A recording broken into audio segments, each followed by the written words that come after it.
एक गांव में एक सबेरा था।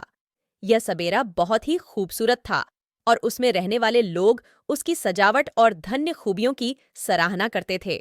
लेकिन इस सबेरे के पास एक रहस्यमय खजाना था, लेकिन यह खजाना किसी भी इंसान को प्रकट नहीं होता था। एक दिन गांव के एक युवक नामक प्रियांश ने इस रहस्यमय खजाने के बारे में सुना।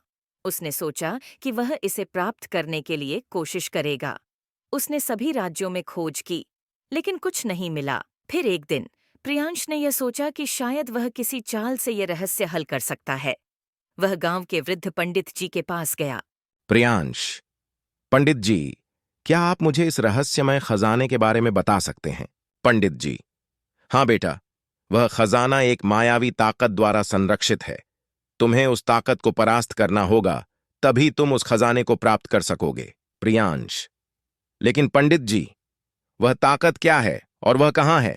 पंडित जी, वह ताकत तुम्हारे अंदर है बेटा। तुम्हें अपनी आत्मा को पहचानना होगा और उसके द्वारा वहां पहुंचना होगा। प्रियांश ने इस विचार को समझा और गांव की ओर लौट गया। वह हर दिन अपनी आत्मा को पहचानने का प्रयास करता था।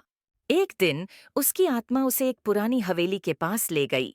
वहां जाकर उसने एक पुरानी घड़ी में छुपे खजाने को प्राप्त किया। इस कहानी में हर पल सस्पेंस और रहस्य है।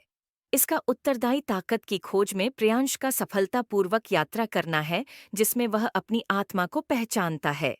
यह कहानी जीवन के रहस्य और आत्मा की खोज के बारे में सोचने को प्रोत्साहित करती है। Thank you for watching.